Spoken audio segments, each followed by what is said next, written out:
மக்களே, வீடியோ பக்கம் வந்தவங்களுக்கு ரொம்ப நன்றி. இந்த வெயில் காலம் வந்துட்டாவே எப்படா மழை காலம் வரும் அப்படின்னு தோணும். மழை காலம் வந்துட்டா எப்படா வெயில் காலம் வரும்னு தோணும்.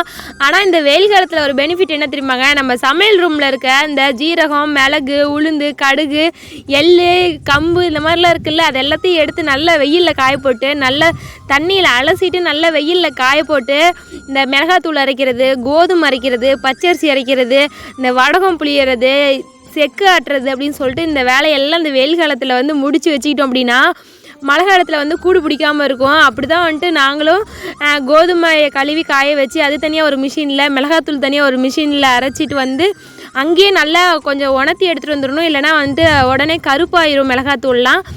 இந்த மாதிரி அனுபவம்லாம் உங்களுக்கு இருந்துச்சு அப்படின்னா மறக்காமல் கீழே கமெண்ட் பண்ணுங்கள். அப்படியே எள்ளுருண்டையும் பிடிச்சி ஒரு ஸ்நாக்ஸ் ரெடி பண்ணியாச்சுங்க. இந்த வீடியோ பார்த்துட்டு இருக்க உங்கள் ஊரில் எவ்வளோ வெயில் அடிக்குது அப்படின்னு கீழே கமெண்ட் பண்ணுங்கள். வீடியோ பிடிச்சிருந்தா மறக்காமல் லைக் பண்ணி வீடியோவை ஷேர் பண்ணுங்கள். தேங்க்யூ.